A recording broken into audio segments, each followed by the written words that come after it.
Welcome to Financial Garden Live, where we plant financial seeds every week so you can grow in our 6 areas of focus.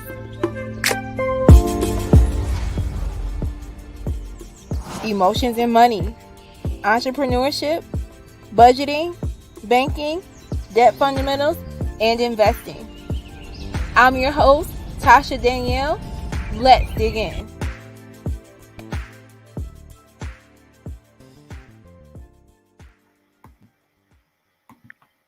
Hey everyone, welcome to Financial Garden Live. I have a very special guest with me today, Anthony Coleman of Financial Lituation and Shares TV. Say what up, Anthony. What's up, y'all? Thank you for having me on, Tasha. I really and truly appreciate it. No, I was so happy to have you on. So I've been following you and met you in person a couple years back, but I just love everything that you do. So for those of you who do not know, Anthony is a founder of Financial Lituation and Shares TV. And Financial Lituation's mission is to help millennials reinvent their finances and reimagine their freedom so they can live the lives they were meant to live. And he does that with Financial Lituation, with doing coaching, and then Shares TV is the first Black animated series around personal finances to help millennials make money work for them. Anthony is a certified financial educator and has dropped some financial gems with Credit Karma, Go Banking Ranks. You know, you've been all over. So I'm glad you had time to hop on with me for a few minutes so we could talk about money and specifically these scams that's been going on. Yeah. So it's been a lot of scams going on. So we gotta make sure that people are educated on that. For sure. So, but before we dig into that, if you are tuning in, make sure you're sharing this video and tagging people that you know should know about investing, especially investing scams. And you may think that, okay, I know about what's going on. It doesn't really matter, but teenagers are specifically falling prey to this and the elderly. So we're gonna talk about that soon. But I want to talk a little bit more about Financial Lituation and what made you start Financial Lituation? Yeah, so Financial Lituation actually started, I want to say, like 4 years ago, right? So I was in a space where, I was extremely like money curious, right? And I wanted to move from like being money curious to being money confident, and just explore multiple ways that money could be used as a tool, right? Not just for saving, but also for investing and donating and giving and things like that. But when I got into personal finance, like I've always had a money background. My grandmother was the first person who really introduced me, into money at a very young age. And when I went to school, I majored in accounting. Okay. And so the money, environment was always there for me, right? But I felt like when I got into the space that there was not enough conversation around habits and mindset, right? The conversation was more geared towards just simply money aspect of finance. And I thought, like, if everyone had this information about, various money tools, right, we will all be doing what we need to be doing with our money, right? But it's not just the information part. It's also the behind the scenes, the things that we don't talk about, the mentality around money, right? And the habits that we derive from that mentality and that mindset. Yeah. No, I know you just shared today is the 8th anniversary of your grandma passing away, and she really planted those financial seeds with you young. She opened up a savings account, or what did you? So a joint savings account. Yeah, she was an employee with the United Nations Children's Fund in New York City, and she had access to a credit union, while working at United Nations, and so. At a very young age, right, she opened a joint account because I couldn't have my account for myself, at the age of 2 or 3. And so she opened a joint savings account for me. And she would just indirectly, kind of coach me on how to be financially responsible, right? I would always get allowance money from my parents or my grandparents, and I would just store it away. So we would take like frequent trips to the bank, to the credit union, like once a month. And so, I remember those trips, and her just allowing me to, just do the basics, putting money into, my account, right, or withdrawing money, right. And I didn't do too much in withdrawing, a lot of deposits, right, because I was a heavy saver. But yeah, so yeah, that's really that, and how, my grandmother, really influenced me in terms of the money conversation, and me wanting to be like more money confident. That's the same. That's similar to my story too. My grandmother talked to me about money. She was always talking to me about not just the saving aspect of it, but like kind of budgeting, like setting Mhm. goals for the things that you wanted, the things that I may want in life, and explaining to me about debt and what it means to have a mortgage and all that different stuff. So Yeah, I understand wholeheartedly. My grandma definitely planted those seeds with me early on too. So that's good. what I want to say this too. Like, so we went to FinCon. I met you in 2018. It seemed like Hmm. way longer than that with this pandemic. I feel like I don't even know what it's like to be at a real Conference. a real Yeah. a real conference no more. But you Hmm. know what? Like you was just so cool, like and down to earth. And I have been following you for a minute because I love financial lituation. So I know I'm saying it kind of fast. So it's financial and lituation. Like it's gonna be Lydia's lituation on Instagram because you Uh, tie like popular lyrics into personal finance. And you integrate it so well so people can catch on. The same thing with Shares TV, like just breaking everything down to the rudimentary level. So if you feel overwhelmed or just intimidated about certain financial terms, like I think you do a really great job of like tying it all together. So thank you, thank you. you're welcome. And then all right, so let's talk about this investing scams. I wanted you on specifically today to talk about it because if you don't follow financial lituation, you do talk a lot about investing in black wealth and just doing better with our finances, tying it back to our mindset. Hmm. I wanted to change the narrative because I've been talking about investing and like how to invest. Like how do you buy a share of stock and what does it mean to have a mutual fund or ETF? But I want to be real about people that are losing money recently, Hmm. especially with the pandemic. People are getting preyed on with a lot of different things. Specifically, I can't even think of. I would just say like the blessing game, Yeah, or blessing loan. yeah. Yeah. Have you heard about that? Yeah, so the blessing loom is something where, a stranger or someone you may know, right, will hop into your DMs, whether that be on Instagram, Twitter, or Facebook, and they will be like, "Oh, if you invest $100, you would get like $800 back, right, or something like that." And then so basically, but you will have to recruit, you know, um, 7 people or 8 people to get that money back, right? And so a lot of people don't do their research, right? And they have people just hopping in their DMs, and everyone wants to make a quick dollar, right? I always say this, that everyone wants to make money fast, but don't want to make money last, right? And so it's all about your, perspective when it comes to money. And if you have the perspective of, I just want to make a quick dollar, right?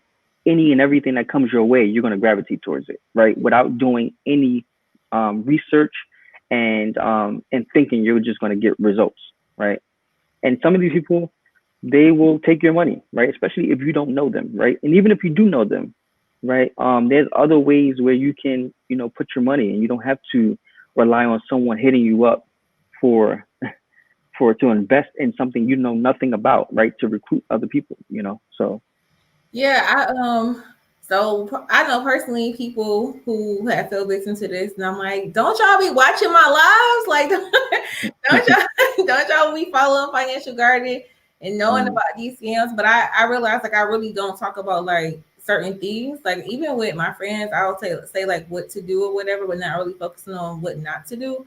mm, In the mindset of investing in. I've had a few people like hit me in my DMs about like Forex and like this amazing opportunity, which I'll talk about in a second. But I didn't know about this. It was like someone was like, "Have you heard about this Cash App?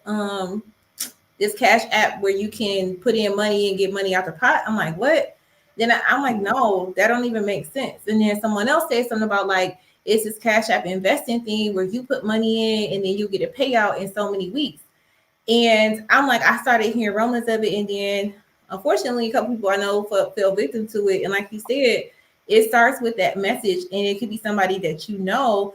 And I'm like, hey, Anthony, do you want to put in $100 to get a payout of $800 or a payout of $1,000 in a few weeks?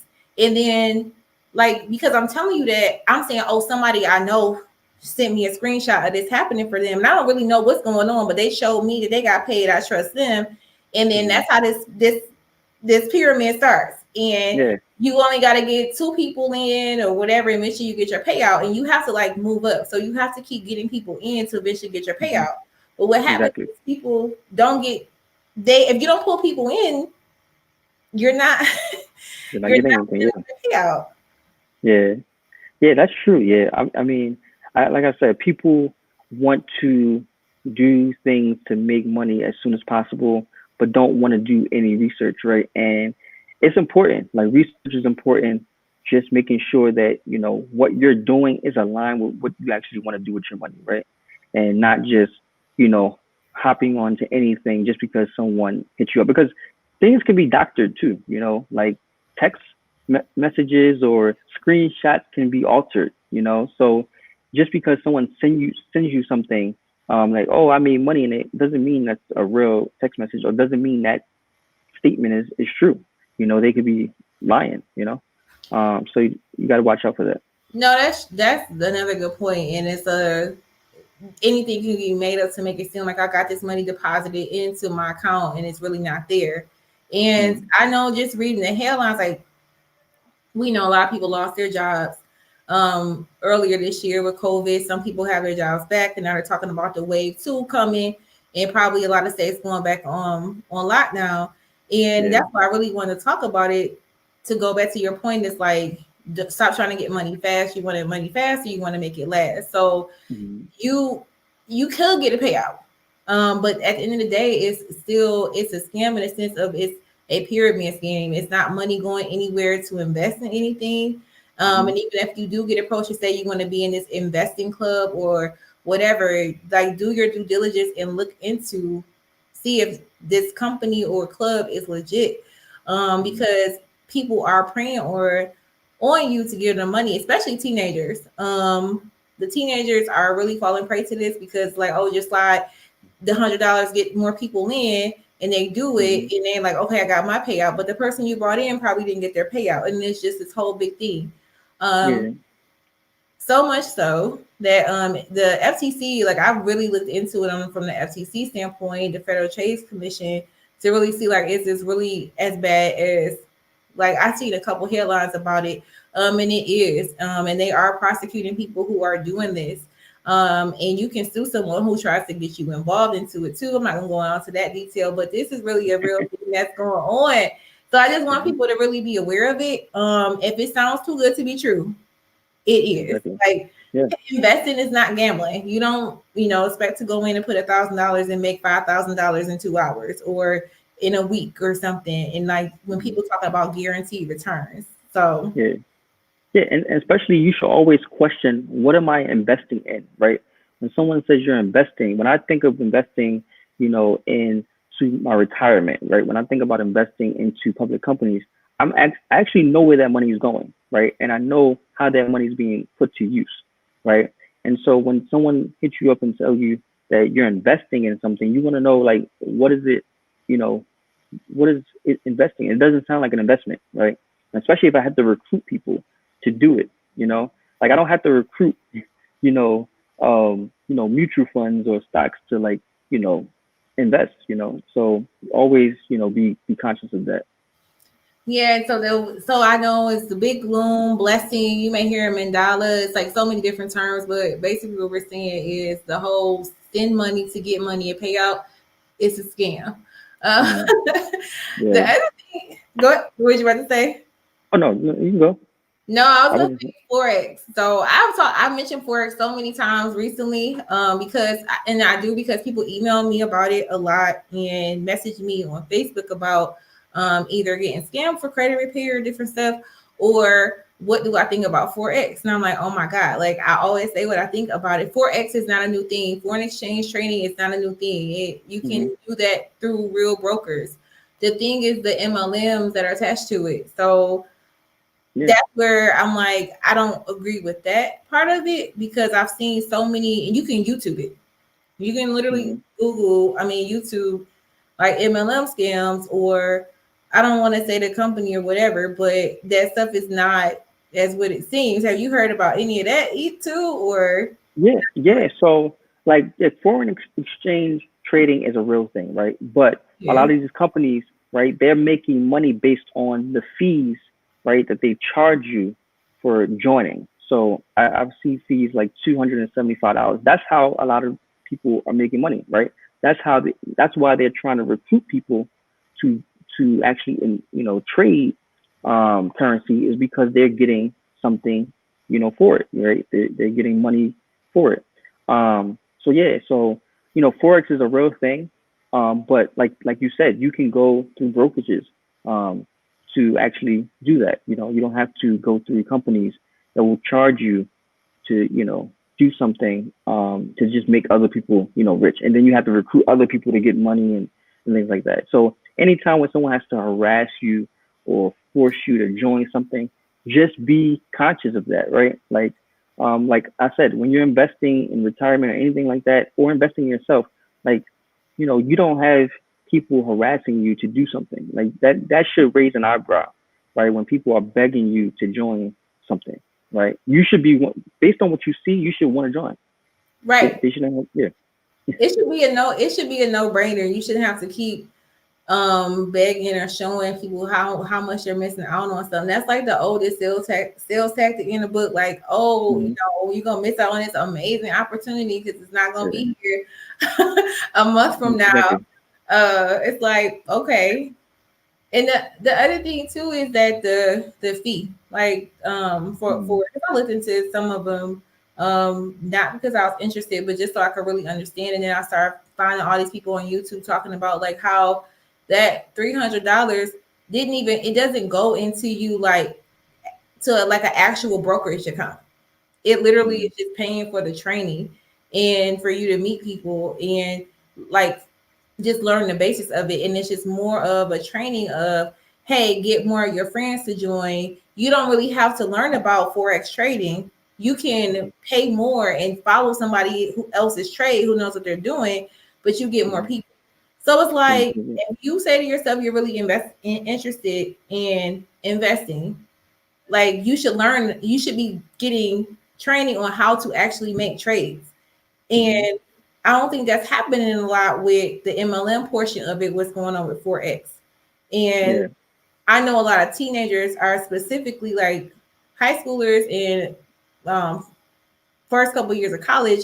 It's easy for them to fall prey to this or whatever because it's like, oh, this screenshot, this person, look at their Instagram, they out here look Yeah. amazing. And and that's a vulnerable moment, in high school and in college, when you need money, right? When jobs may be scarce, on campus or whatnot, and so you're looking to flip anything that you have, right? And so whatever comes your way, you're like, all right, this is what I want to do because everybody else is doing it and it seems cool, right? But you're not doing, your own due diligence and research, right? A lot of people want wealth, but they don't want to do the work, right? They don't want to research. They don't want to do anything that would get them to that result. They just want to sign me up, sign me up, sign me up, and they don't know the behind the scenes. Yeah, so if you're watching this, like we're talking about the demographic that's really falling victim to it. Make sure you're tagging. If you are a parent, a fellow parent, a teenager, tag them in there. And if you have had people slide into your DMs about it, and you're not too embarrassed to drop about if you got involved in it, leave us a comment if you have any questions about it, because honestly, when flu season really hit, you're gonna see it rise again with everybody doing this MLM type of stuff or this blessing thing. And you may not see or hear a lot about it now, but when that wave two hits, if it hits, we don't know about this vaccine, you're gonna see a lot more about it. Did you? Okay, I would say my personal experience. And I'm like, I'm gonna go on my MLM rant for a minute because they irritate me because I personally, a friend of mine in college was like, swore she was gonna be a millionaire from MLMs, like for real. I'm like, okay, that's cool. And she like constantly, like she was involved in two of them. And she would constantly be like, oh, you're gonna miss out. I'm like, well, I'll just miss that wave. And she is like working, normal job or whatever. But she was like really gung ho about this for several years. Like I was just like, girl, if it was this easy, everybody would be doing it. Yeah. Sometimes I feel like it's like it feels like a cult, you know. Yeah. Once you go to one meeting, if they get you, it's kind of over, And to be honest with you, I actually been to one meeting before, and I was close to joining. I forget what the MLM was, but I was close to joining. It was like one where they sell out of beauty. It's like beauty products for it's for men and women and whatnot. But yeah, and health products as well, like different vitamins and things like that.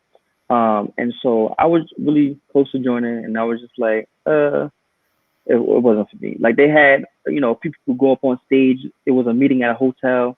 They had people go on stage, say they were millionaires. They were dressed nice and whatever the case may be. They were like, yeah, in a year or 6 months you can have a brand new car and this and that. And I was just like, yeah, this seems a little bit, you know, too, fantasize. So I was Right. just like, yeah.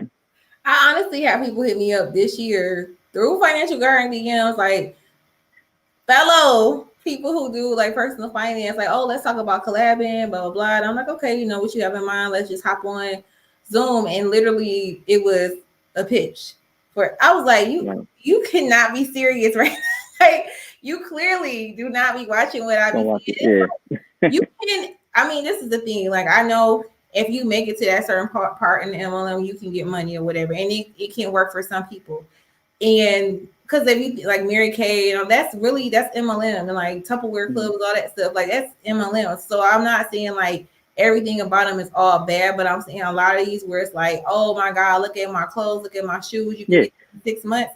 Come on Hmm. now, like Yeah. in 6 months or a year, Yeah. Some of them like over. It's not like these things aren't real, right? But sometimes they over promise, right? right? And they sell you that you're gonna get these results, you know, quick, quick, quicker than than normal, right?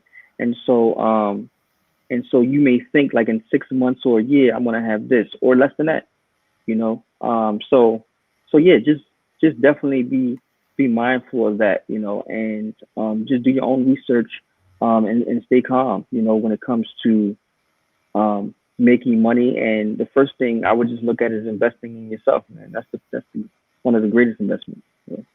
Yeah, somebody's saying, what about Robinhood? So Robinhood is an actual brokerage account firm. I say brokerage account firm, an actual app where you can actually buy individual stock and invest. Hmm. So that is like a legitimate thing, just like Webull, where you can buy individual stock and invest in the stock market. So Yes. Robinhood is an actual app where you can invest in, and that's not a scam. Have you heard anything funny going on with Robinhood before I say it's not a scam? Um, no, Robinhood is great. I'm no longer with Robinhood per se because, um, like back in the spring when the market was like crashing, um, they actually they They had shut glitches. down. Yeah, it had glitches, right, and shut down, and I couldn't access my funds, and I couldn't call anybody. Um, so why I left is because of the customer service aspect of Robinhood, right? You can't pick up the phone and call anyone at the brokerage to say, hey, something is wrong with my account. Like everything is really social media related, mainly on Twitter, right? And so, but Robinhood is a great app, a great interface for those who want to a platform that is easy to understand, and just and invest simply. You can invest in fractional shares with Robinhood now, I believe. So it's definitely a great app for beginners. But if you want to invest in something, or in a through a brokerage that has like great customer service, I would look other, otherwhere, somewhere else. How long was you trying to access? Because I had Robinhood, I was in my like 2 years ago. Mhm. And I heard about it was one, it was a couple. I heard about a couple glitches or whatever. And then I went to Webull. It's similar, like very similar to Robinhood, but I seen people was going crazy on Twitter about the glitch that was Yeah. happening when everybody was trying to get in because the Right. market like pretty much had a crash. So Mhm. how long were you locked out of your account? So this happened. It was one day. Was like the entire day. Like the entire day when the market was going down. Like no one could buy or sell any of their shares. Yeah, an entire day. So it happened one time, right? So the first time it happened, I was like, all right, cool. The market's gonna go. I mean, it's another opportunity, whatever. I'm not gonna be too mad. Then it happened again, and I was like, oh nah, this is the last time this is gonna happen Wow. to me. You know.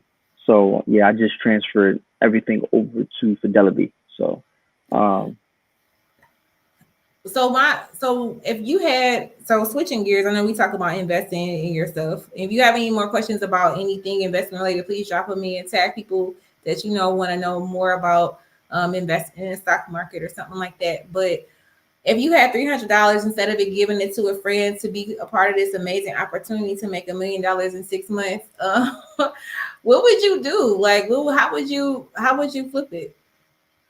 um it depends. So yeah, to me personally, or just in general, or Just in general, like people who are like, yeah. I have $100 or $200. I want to invest it. I don't know what to do with it. Like this is why people fall prey to these type of blessings things because they're like, oh, it's a quick way to get money. We're not saying this is going Mhm. to be a quick way to get money from what we're talking about, but like, what are some other things that people should consider instead of giving it to Mhm. someone because of this promise of $1 million, a few $1,000s or whatever?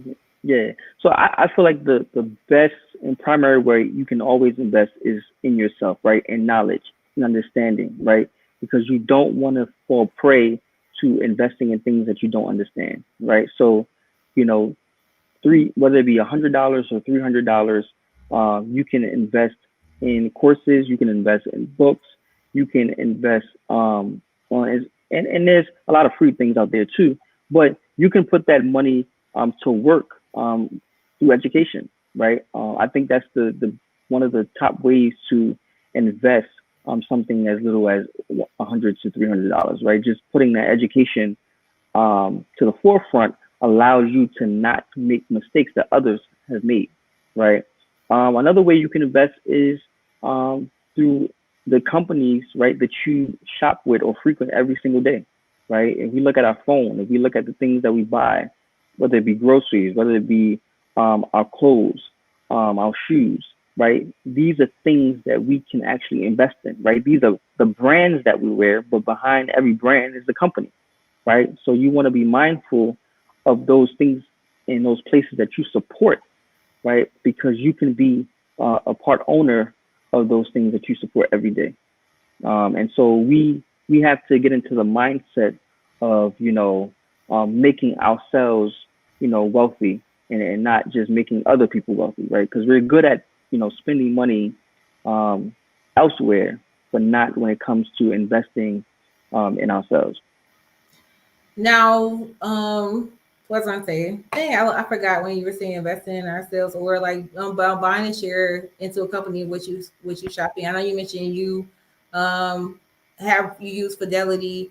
What are some other resources that people can learn about investing or getting started with the very basics? Yeah, so Investopedia is a great website, investopedia.com. It breaks down every financial investing term that you want to know, and they give you great examples as well. There's a lot of personal finance experts. I'm sorry that Whatever you with I don't that. know. Yeah, my light just turned off. There's a lot of personal finance experts. Hold on, let me just move so quick. There we go. Out there that will that will allow you to that you can learn from, right? So and YouTube is one of my favorites. YouTube is definitely one of my favorites because like you can literally just search anything and it pops up, and you can learn from those that you know You can look at the reviews and learn from those who are great at what they do. I would say too, like podcasts. When this, like I know, like you said, I can't even talk. I like that you said Investopedia and YouTube because you don't know what you don't know. So if you're Mm, just like, okay, you're hearing us talk about these different scams in the beginning, and you're hearing us talk about fidelity in different terms you haven't heard, you have to start getting familiar with this. Even if you decide to go and hire someone, like work with a brokers, and like, I don't want to do this, I don't know what this means, you still should be familiar with basic terms and what it means. So mhm. just getting comfortable with what you do not know, I think is Exactly. important. And there's never nothing wrong. Like there's nothing wrong with relearning what you think you know as well, right? Because a lot of us feel we think we feel confident in a subject matter, but we may learn something new, right? Once we review it over again, right? So it's always good to refresh those things that we think we know and to continue to learn um, those things that you don't know, right? Because we have to get off the talk and conversation of like, I didn't learn that growing up, right? But now that you are aware of that, what are you going to do next? What is that next action step, right? Are we going to continue to harp on the fact of our childhood or what we didn't experience or what we weren't exposed to, or are we going to take up the challenge and actually educate ourselves, right, and empower ourselves, right? So I think that's truly important. So you, I know financial situation, the mission. I just said in the beginning, you are all about helping millennials really get to freedom. So, and I know you do one-on-one coaching. What I guess like what? How do you help people? Like how do you help millennials if they work with you? Like what is one of your success stories with working with people? Yeah. So the first thing when I do one-on-one coaching, the first thing I do is talk about their traumas, their triggers, things that involved or or the lack thereof money growing up, right? I want to know what was their experience like growing up with money, right? Because a lot of us either was misinformed or we were not informed at all about money. And so once I know that, right, then we can move on to the um, you know assessment part, right? So once we acknowledge, we can assess where we are currently, right?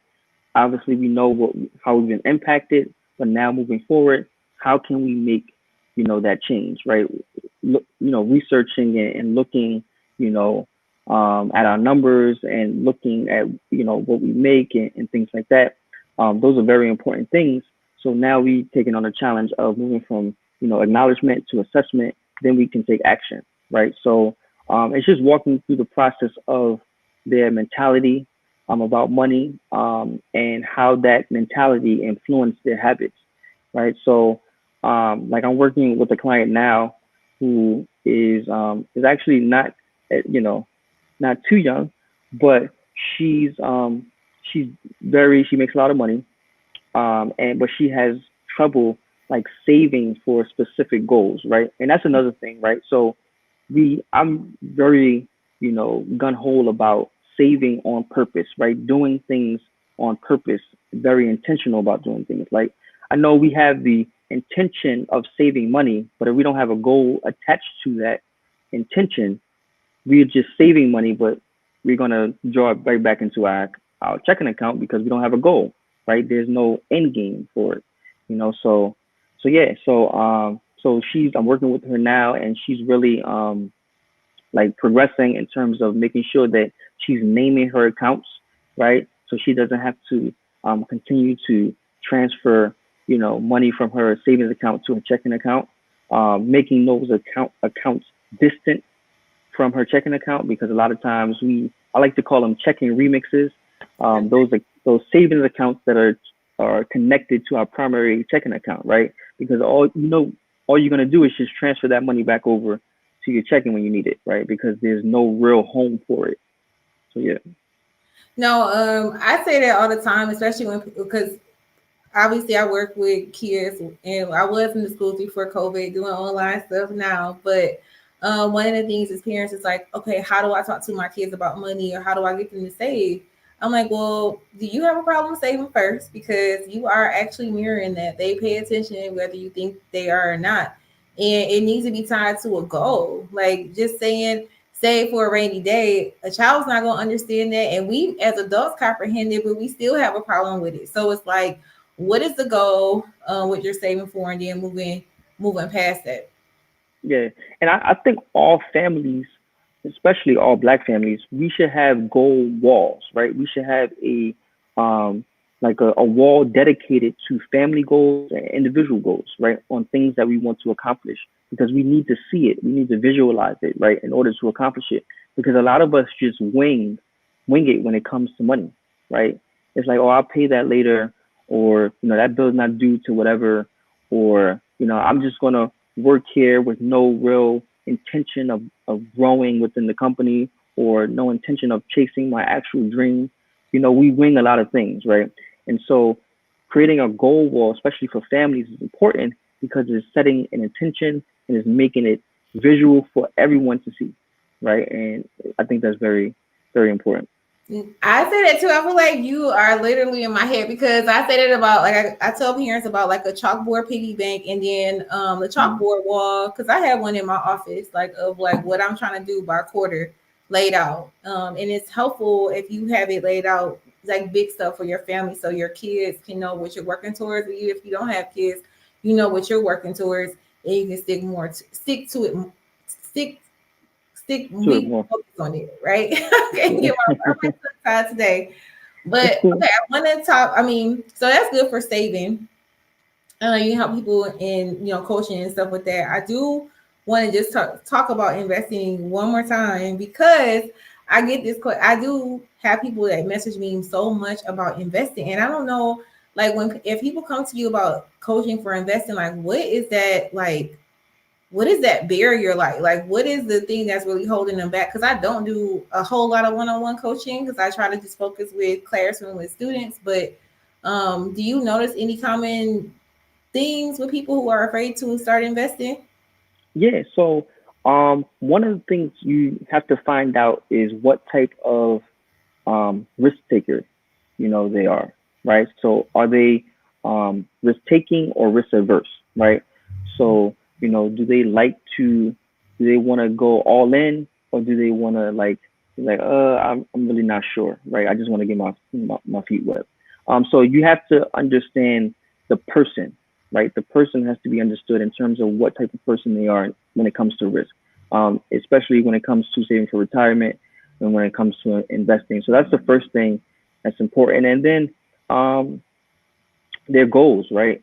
Putting a number behind that specific investing goal, right? A lot of people are just throwing money into accounts, right? We think that I our IRA or our 401k is an investment. It's not. That's just the vehicle where you invest, right? So you actually have to put money to work within those vehicles, right?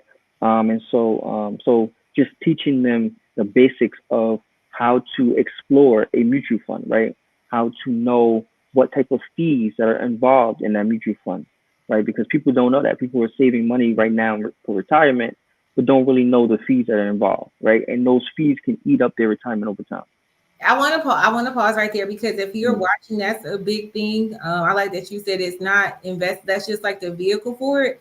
And I that's a good point because I always say 401k IRA, and in my head I'm thinking about the funds that are within it. So if you have an Mhm. employer and you have a 401k, like please look at your statements and see what's going on with Mhm. those because a lot of people just don't even look at that. And if you don't understand, if it's through your employer, you can call and ask questions for free. They won't give you any investing advice, but if you have general questions about like um your allocation, like if you haven't looked at your statement and you work for a company, I know 9 times out of 10, most of your money in your 401k is going to the stock of that company by itself. And so Mhm. you're not even diversified in any funds. You're literally most of your money is in that company. So if that company goes under, you're gonna lose a lot of your retirement with it because you have a lot of money invested just in the company stock. Yeah. Um, Yeah, Go ahead. or it might go to a target date fund, right? So it may go to a balance fund based on the year that you intend on retiring. right? And if you are that type of person who wants to be more hands-on when it comes to your investments, maybe you want to choose the fund for yourself, right? Maybe you want to explore what stocks are in that fund, right? Which companies have the greatest percentage of, holding percentage in that, in that mutual fund. So you want to be cautious. Um, and I feel like all of us should be hands on when it comes to our money, right? Because when it comes to spending money, we're hands on, right? Definitely. Um, yeah, when it comes to spending money, we're hands on for the most part, um, unless our emotions get in the way. But when it comes to investing, that's something we say we don't understand. I never heard anyone say they don't understand anything about spending, right? You just do it, right? When it, That's when true. it comes to investment, it's like, oh, I don't understand, so I'm gonna leave this to somebody else, right? And I think we should all, in some way, even if you have a financial advisor, in some way, you should know what that financial advisor is actually doing with your money. Yeah, and we keep saying funds, because that's when you have your 401k, or if you have a Roth IRA or anything like that, it's in a fund. Like a target date fund is saying, okay, you are 40, you're going to retire in 25 years. So you'll see like a T Rowe Price 2065 or something like that. So those are like target date funds. And if you look in there, you can see what industry these stocks are in. So that's very similar to a mutual fund, and the aspect of it's just a combination of companies, or commodities like in a fund. So if you just understanding those basics, will move you further. Like with Robinhood, like a lot of that is just individual stocks. I know someone asked about Robinhood before, and I go back to the goal of what you said. If you want to start investing, it's like, okay, what is your goal? And like a lot of people think, like, if I start investing, I'm gonna have this is my passive income. I want extra money coming in, and I'm Mm-hmm. like, that is different than usually if you want to invest in the stock markets for the long term. If you want to do that and have money coming in as passive income, that's day trading. Like, or Mm-hmm. you look at stocks that really have high that pay dividends out, to have money coming in, and to get money passive income from dividends is going to you're going to have money already to for that to even happen, Mm-hmm. right? So Yeah. Yeah. A lot of us forget that we're gonna, a lot of us are gonna live a long life, right?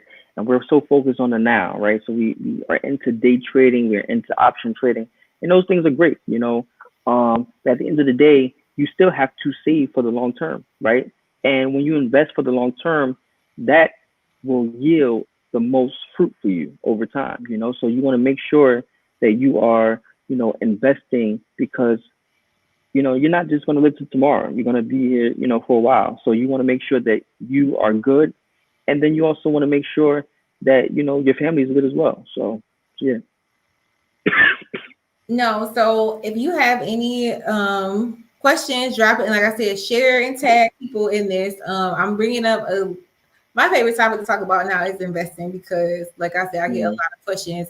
Not it's so investing is broad. I would say stock investing. That is like talking about, that people are so intimidated about. But mm, I think it's so much emotions behind it, because you see the headlines. Oh, it went up, down. mm, Oh, it's the biggest drop in history. Oh, it's the biggest rise in history. And you're like, oh man, I gotta jump in right now because I'm gonna miss out. If I yeah. would have bought Apple 20 years ago, I could be a millionaire. But like I Mm, tweeted, like, yeah, but you could have lost a lot of money here too, because there was a lot of ups and downs through the growth of Apple and like the major companies that we know today. So that's yeah. something to consider too. Yeah. Patience and consistency is like missing when it comes to investing, right? So it's like we want to jump in when everything is going well, and we want to jump out when everything is going bad because we're not patient. We don't want to be patient for over the long term, right? And so I think that's important. That's why we have to understand why are we investing. What we're not. If you're going to put your money into companies, into stocks, into dividend paying stocks, you're investing for 5, 10, 15, 20 years down the line, right? You're not investing just to take your money out tomorrow, right? So even if it goes down, you're betting on it going up in the future, not tomorrow. So just consider that. So where can people find you? If you had any closing thoughts or remarks before we hop off this live? Yeah. So people can find me at financialsituation.com. I'm on Instagram, Financial Situation and Shares TV, and I'm also on Twitter. I tweet, a lot nowadays. At Finances Lit. You can find me on there, and Anthony Coleman as well. If you want to follow me personally, I talk about finance on there as well. So yeah. No, so thank you for coming on. And again, follow him and check his website out because, like, for real, he really breaks everything down so you can really understand it. And I think obviously he did a really good job of doing that here with me today. But like, just the graphics and how you tie everything together is done really well. So if you haven't seen his IG or been in his website to know more about him, definitely check it out. And I will see you all next Thursday at 7 p.m. I'm doing a solo episode, so tune in and have your questions ready, and I'll see you next Thursday. Bye. Thank All right, you. thank you so much. You're welcome. Bye.